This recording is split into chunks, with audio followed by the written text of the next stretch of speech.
Hello everyone and welcome back to Mystery Tapes, the show where forgotten VHS tapes go to be remembered.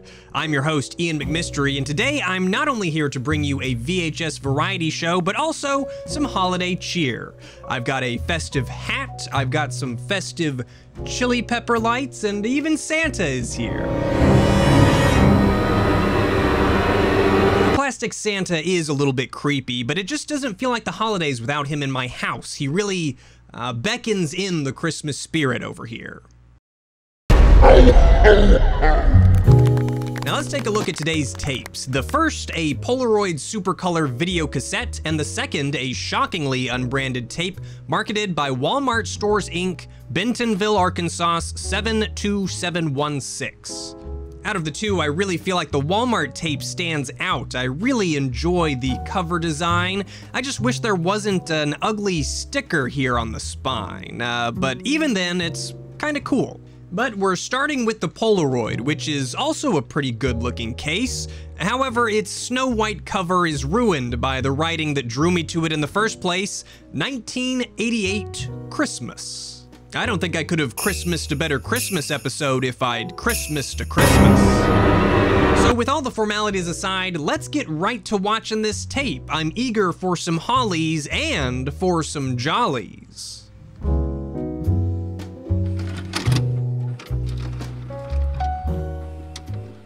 And what greater sorrow can there be than the death of a baby?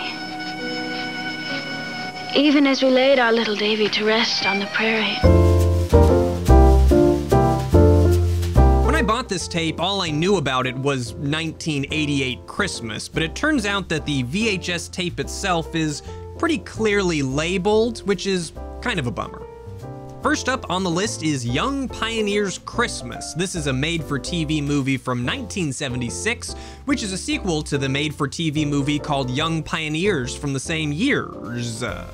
Both films were actually produced as hopeful TV pilots, but the series was not picked up by ABC until 1978, that is, when it was broadcast as a series for 3 episodes and then canceled. And if the rest of the Young Pioneers franchise was anything like the Christmas TV movie, I know exactly why nobody wanted to watch it.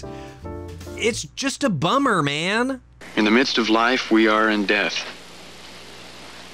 Ashes to ashes, dust to dust, in sure and certain hope of the resurrection into eternal life.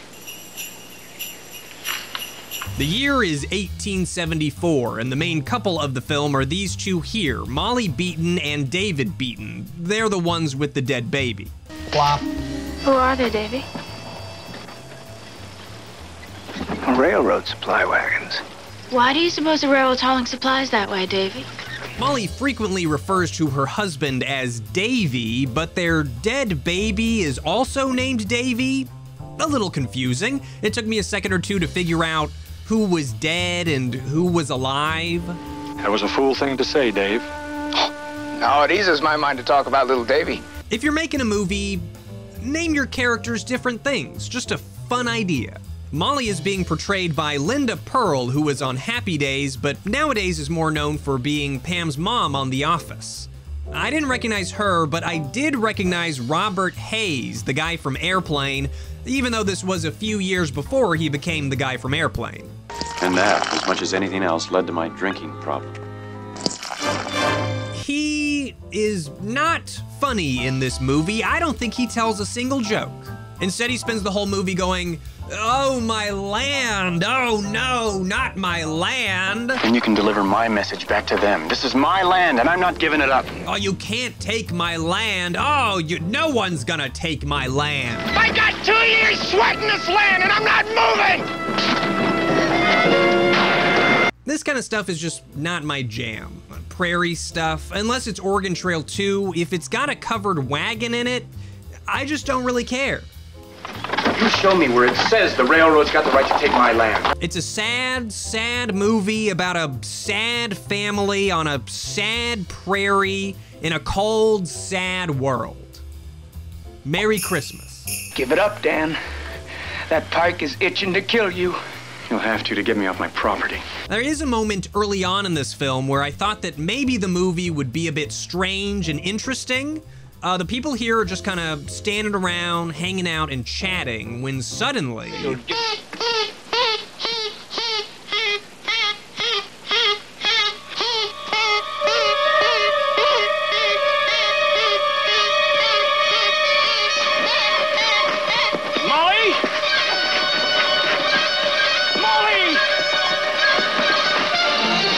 She's freaking out, she's shoving children. What's not to love? Molly! Unfortunately, this was a brief moment of excitement in an otherwise horribly dull movie. It's basically just a rough and miserable Christmas, and then at the end, Ted Stryker gets a bunch of new land and dead baby Davy rises from the grave. It's a Christmas miracle. Okay, so maybe I wasn't paying all that much attention to the end of the movie. It was just so boring. I chose my land, and that's where I'm staying. If you like tragically bleak Western Christmas films, maybe look this one up. It's definitely not for me, though. I mark this Christmas in my diary as one I shall always cherish, for we have shared it with good neighbors and dear friends. There's good news, though. Included along with The Young Pioneer's Christmas is a solid block of local commercials which do not disappoint. I'm sorry. If you'd have come in sooner, we might have had a chance. So Bessie's gone? Not necessarily. What do you mean? A transplant. A transplant? A transplant. A transplant? A transplant? A transplant. Performed by the best there is, Joico. Put new life in your car with a quality rebuilt engine from Joico. And Joico has all the parts you need for engine surgery you perform.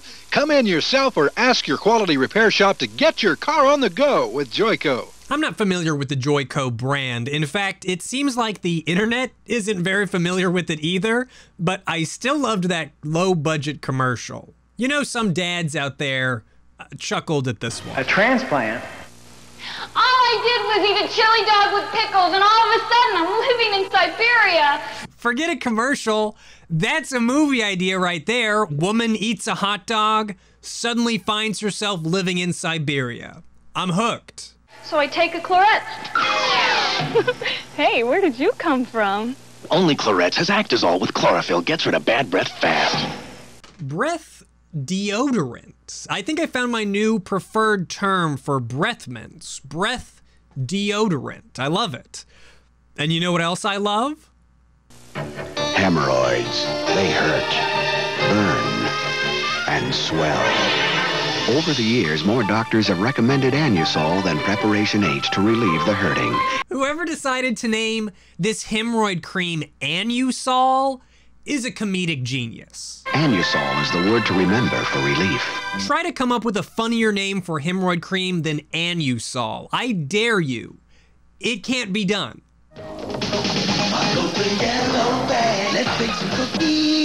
Next up is what looks like a stop-motion animated chocolate chip commercial. I can't decide if this is cool looking or just really freaky and bizarre.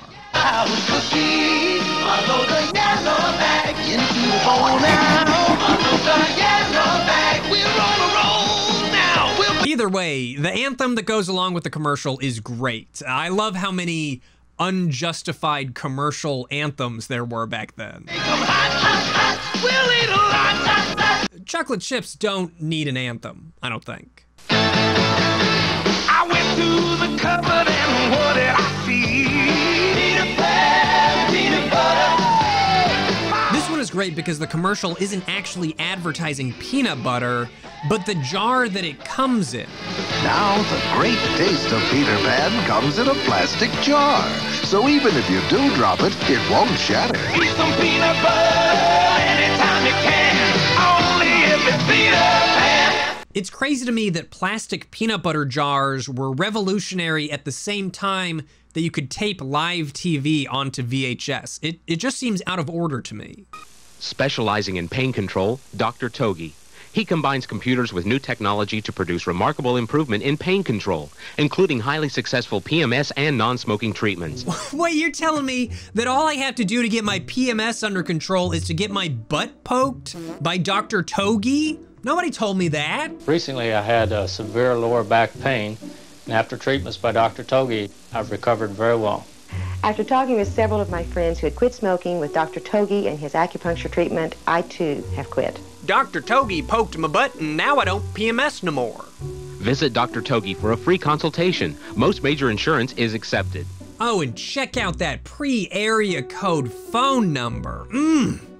That is some grade A nostalgia there, that number. Listen up, Oklahoma residents. It's the gigantic distributor stereo and waterbed closeout sale. Last up in this block of ads is a commercial for a local closeout sale that I actually found pretty interesting. Thousands of dollars of factory fresh stock ordered sold at distributor closeout pricing, just in time for Christmas savings. Complete waterbed starting at $88. Waterbed sheets $15. Designer comforter $17. 6x9 speaker $7. 120-watt booster $17. Radar detector $39. CB antenna $5. I love when there's stuff in an old commercial. I love to look at all the stuff.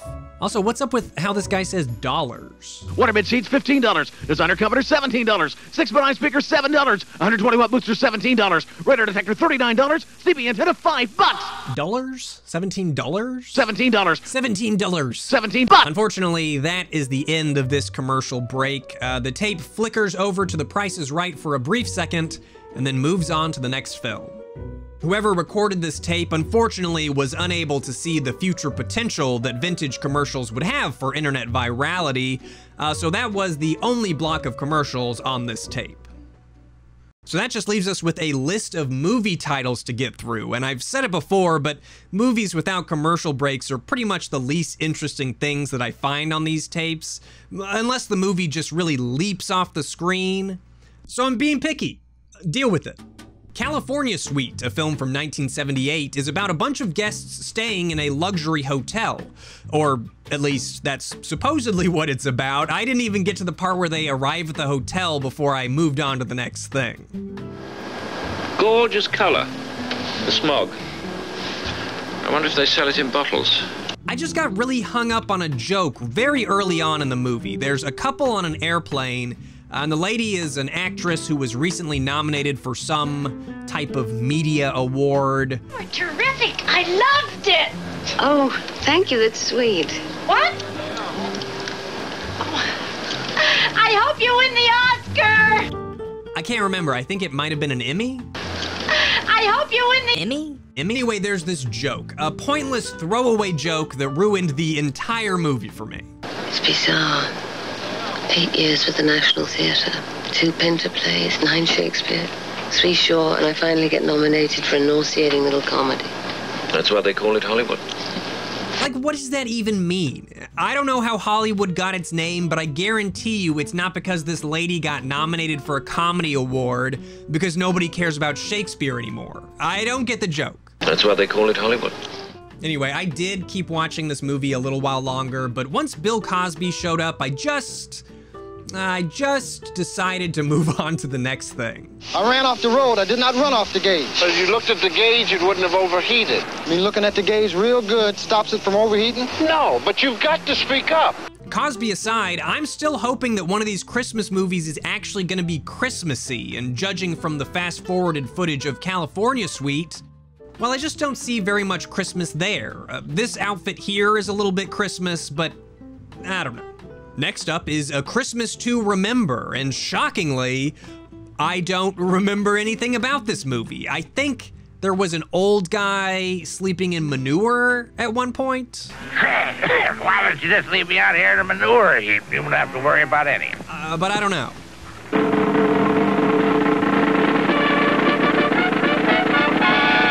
Here comes 86-40. The big iron horse, ladies and gentlemen. The Iron Horse!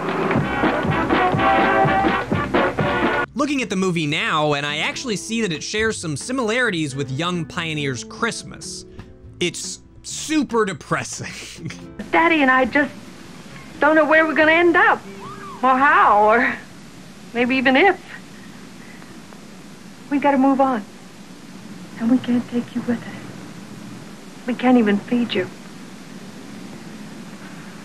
I can quit eating so much. Whoever recorded this tape must have just had a thing for bummer Christmas movies, which I do not understand as a genre. It's like the depressing Christmas Shoes song. Why anyone would voluntarily want to listen to something like that on the holidays, I just don't get it. If Mama meets Jesus Hemorrhoids. I don't want to watch sad movies or listen to sad songs on the holidays. I just want the warmth of a Christmas classic to make my spirits bright as I freeze to death in the icy tundra of Yuletide loneliness. So I won't be watching Christmas Coal Mine Miracle either. I hope you understand. Well, it's time for our next tape, the Walmart tape. I just really love this case, so I'm showing it off again. Excellent color and font choice, Walmart. I won't compliment you on much, but you really nailed it with this tape design. I'm comparing these two tapes side by side, and I actually think there's a good chance that although these tapes are vastly different on the outside, that they came from the same place. Notice the handwriting, the mix of cursive and non-cursive. It looks pretty similar to me, and I'm an expert.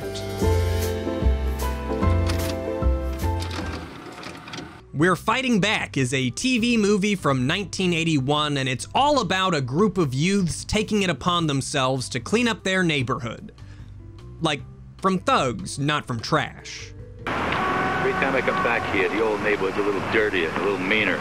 You know, there are cities and so-called underdeveloped countries that are run better than this. The streets and their aforementioned cleanliness seems to have been a popular theme for movies of this time. I've seen quite a few. I tell you, the train's becoming a zoo. You know, 3 times the cops had to stop and take some punks off in handcuffs. TV Tropes points out that the theme's origins can be traced back to Westerns, so it kind of fits in with Young Pioneer's Christmas and Christmas to Remember, though it's not a Christmas movie at all, so That means we're down to the last 2 movies, and this one coming up, I don't want to hype it up too much, but I think we might have a new Christmas classic on our hands.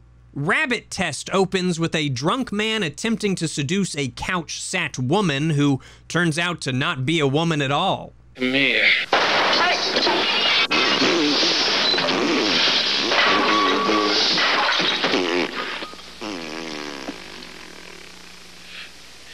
You really know how to turn a guy off, Jackie. Now, if you loved that, then you are going to love this movie. If not... Rabbit Test is a comedy film from 1978 and stars Billy Crystal in his movie debut as the world's first pregnant man. Look at you, you're glowing. It's heartburn. This was not the first, nor was it the last male pregnancy flick, and if you're anything like me, right out the gate, you're probably wondering, well, what does this have to do with rabbits? I mean, you really named your impreg movie Rabbit Test? Well, it turns out that Rabbit Test is just a nickname for a Friedman test, which is a frankly disgusting procedure in which a rabbit is injected with the urine of a possibly pregnant human, and then the rabbit is killed and dissected and its innards are examined so that it can be determined if the human woman is pregnant. Funny stuff. I guess this was just common knowledge back then because our parents were disgusting. The rabbit died was apparently a horribly morbid and slightly inaccurate, yet common euphemism for a positive pregnancy test. And no, I didn't learn any of this from watching the movie. I had to Google it because the movie doesn't ever explain what a rabbit test is, even though they do one in the film.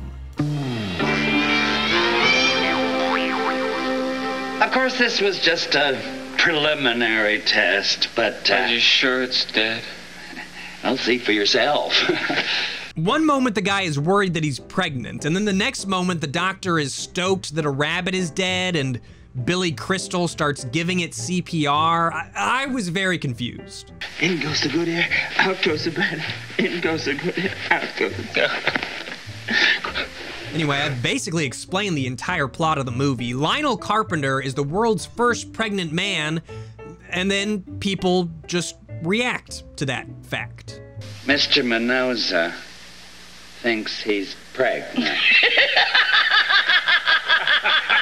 It takes a while for him to actually become pregnant, and then they spend a lot of time trying to verify Lionel's pregnancy, but once he's convinced that he's knocked up, he has to come to terms with being a pregnant man. Mother, I've been trying to tell you that I... What is it? What is it, baby? What is it, baby?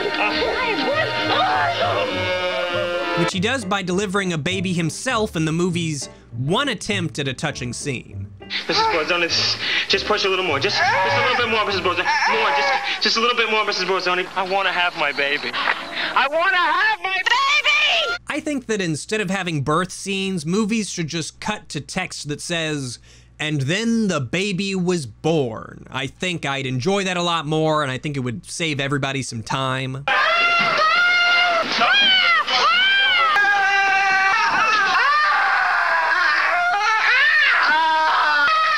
It kind of feels like you've seen one birth scene, you've seen them all, there's a lot of screaming, and that's about it.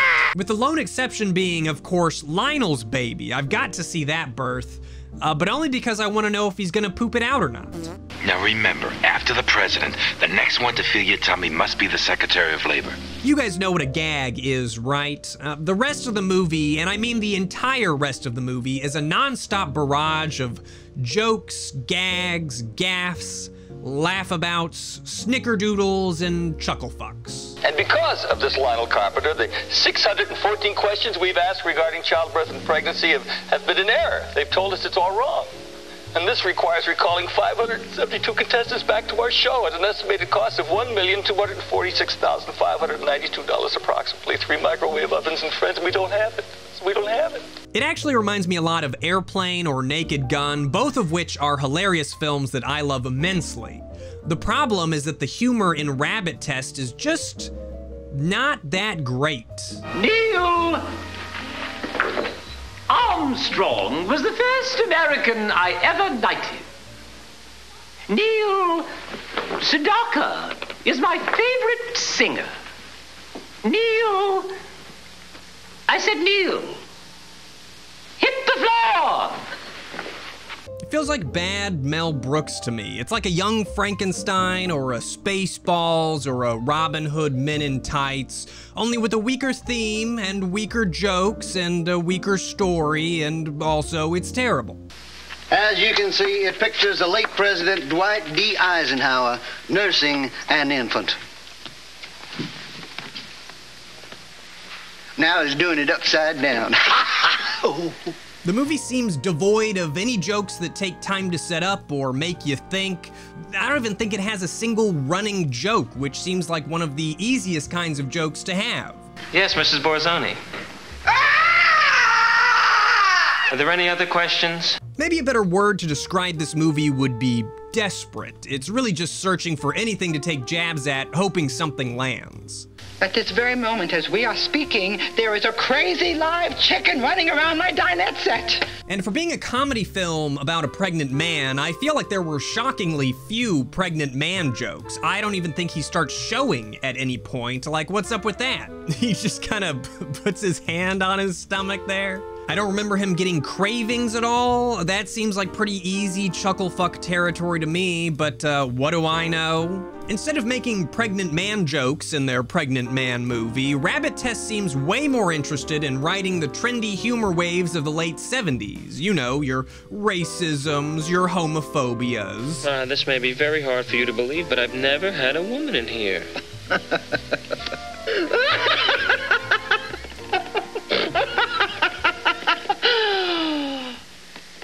Are you a fairy? Gracias. They can't even speak English. No wonder they're on welfare. Why don't they stay out of bed? Charge the triple. Charge the triple. Would you like me to save you a foot? Just for luck? Oh, then again, you're a foreigner, aren't you? You'll probably want to sell it. I'll marry you. Get out of here. Get out of my room! The leaders of the world welcome you. I am a frequent watcher of old garbage, so it's really no shock to see an off-color joke or two in a comedy like this, but, man, it piles them on. No, watch it! The most memorable had to be the one where the president is flying Lionel all over the world so that different countries can pay their tributes to the miraculous pregnant man, which is basically just an excuse to make fun of other countries, you know, the usual. Don't you ever go out onto the balcony in person, Mr. Pope? Never again. Doggone the pigeons keep messing on my holy hat. It all feels pretty innocent at first, but when they get to Africa, I'm just holding my breath.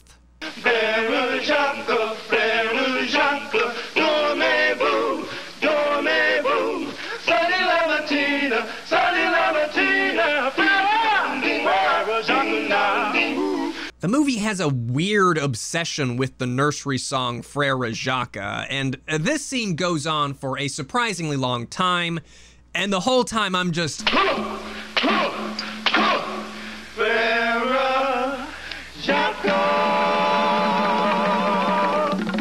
But they finished their hip-hop remix of Frère Jacques, and everything seems fine, and so I'm thinking, okay, I guess that was only mildly racist. It could have been much worse. My hut is so small that I have to go outside to change my mind.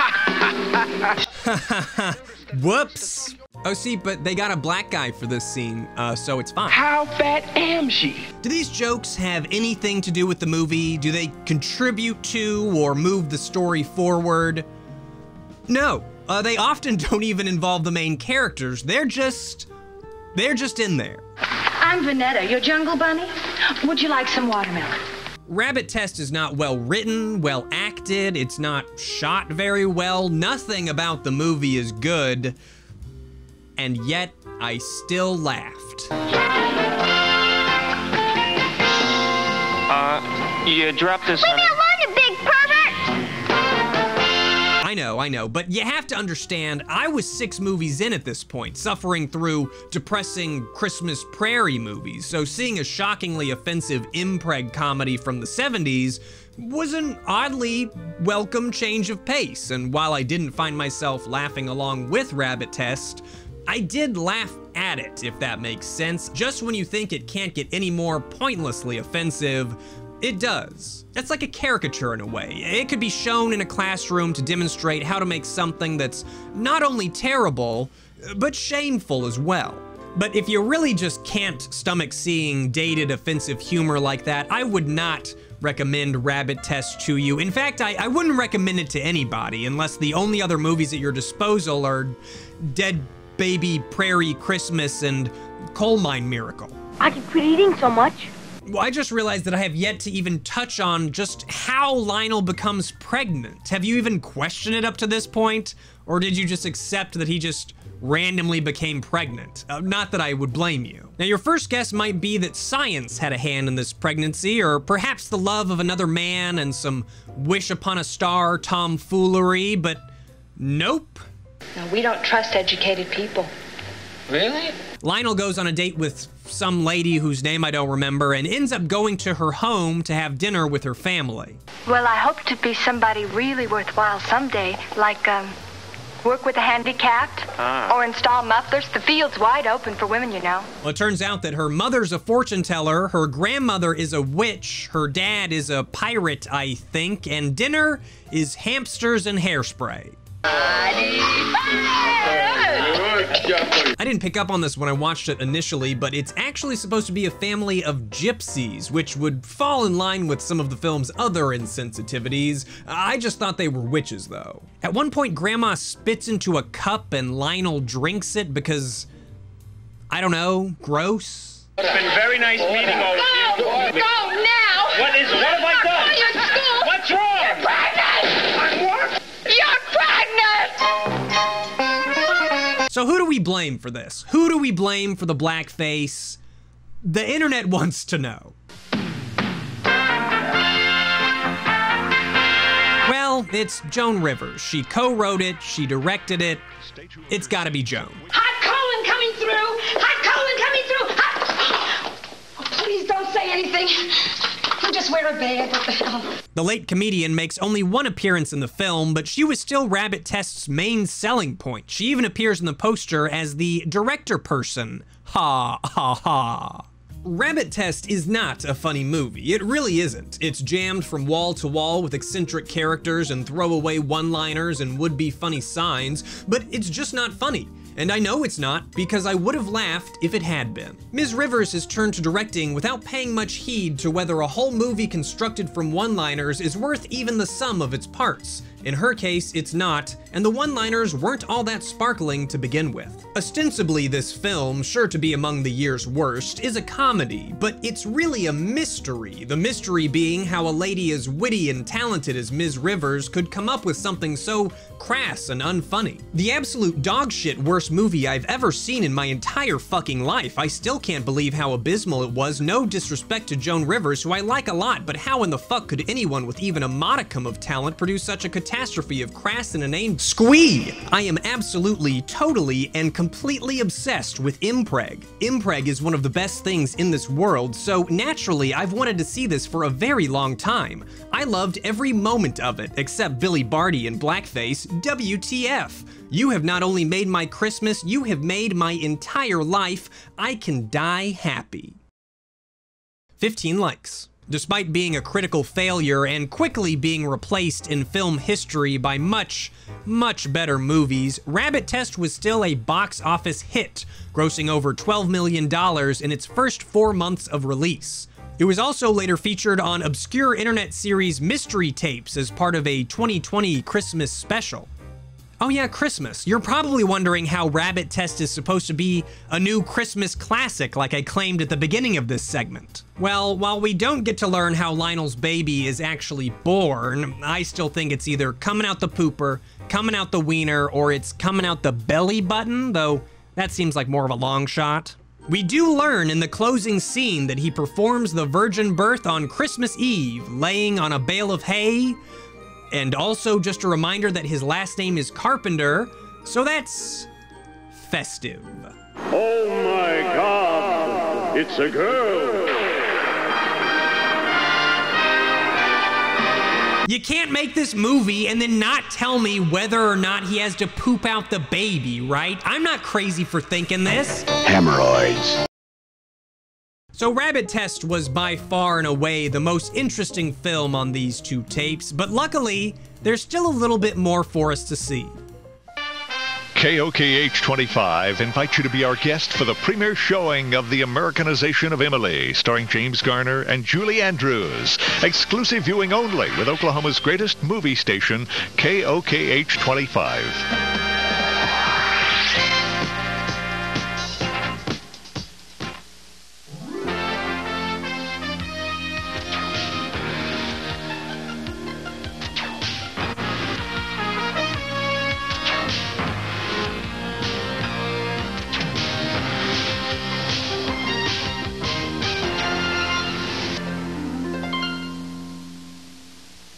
Americanization of Emily is brought to you by Tyson Breast Tenders. The final film that was recorded on this VHS tape is a colorized version of The Americanization of Emily, a black and white drama from 1964. Apparently, its anti-war message was controversial when released, but stars James Garner and Julie Andrews cited it as one of their personal favorite projects. I skipped through all of it because it had commercial breaks, and frankly, I was just a lot more interested in those. But first, here's some bumpers I caught right before the broadcast of The Americanization of Emily. Next news when it happens, and on News Touch 25 later.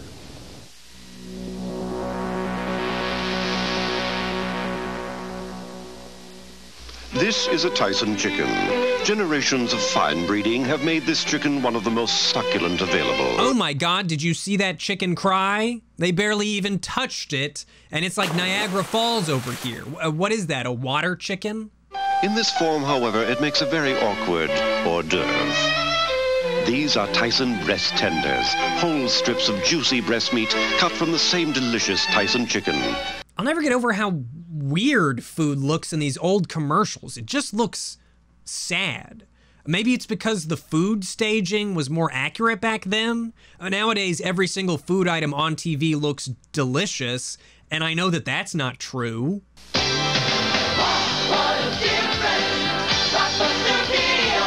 I've never seen 10,000 tapes in one store. There's so much kid stuff.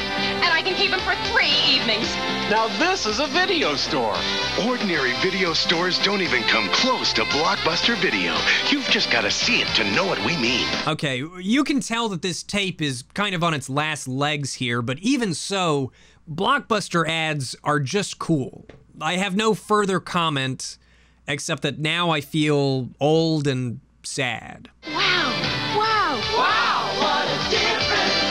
Blockbuster Video. Come discover the Blockbuster difference.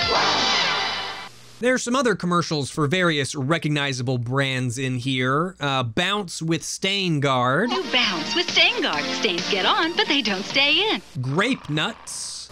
If having oatmeal for breakfast gets a little boring, wake it up with the crunchy, nutty taste of Grape Nut cereal. Coffee Mate. It's hard to get me to try anything new. Then one night I discovered Coffee Mate instead of milk. I got some nice surprise. Hemorrhoids. There was even an interesting National Geographic commercial where they're selling you their magazine subscription. How do 35 million people share in this remarkable journey?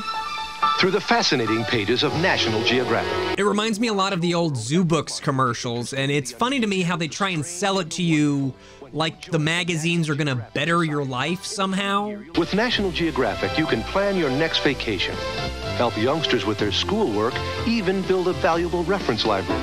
Just think, you get 12 big issues of National Geographic, a personalized membership certificate, and 6 beautiful pull-out wall maps. Also, is that like the only National Geographic cover? I feel like I've seen that cover a million times, and this commercial is ancient. To join, send your check to National Geographic, Department 385, Washington, D.C. I just did something kind of weird. I put a leading solid antiperspirant here on my left arm. There's also a couple brands in here that I don't know of, like this interesting tooth whitening product. Sensational. She uses Pearl Drops. Now, new Pearl Drops has more polishing power than ever to help get your teeth whiter. Seems a little scary, but I also got a kick out of this waterbed salesman. United Furniture and Waterbed Outlet in the Outlet Malls of America on I-35 and more, and on the Northwest Highway, has one of the largest selections of waterbeds in Oklahoma. Like the new tube-type soft-side waterbed in Queen for only $2.99, or this oak bookcase waterbed for $2.49, or this complete waterbed with headboard, just $139.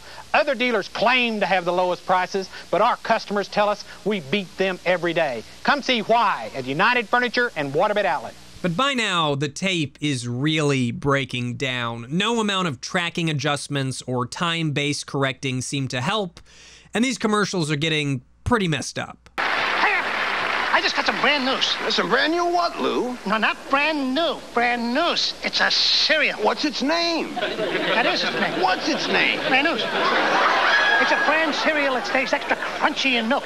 And not long after the tape starts really jumping around, it comes to a close. And now, well, now there's nothing to watch. That's gonna do it for this holiday edition of Mystery Tapes. Thank you so much for watching. I hope you enjoyed it. I've already secured even more VHSs for future Mystery Tapes episodes, so if you're a fan of this format, be sure to stick around, because there will be more. For now though, Merry Christmas, Happy Holidays, Season's Greetings, etc. Goodbye.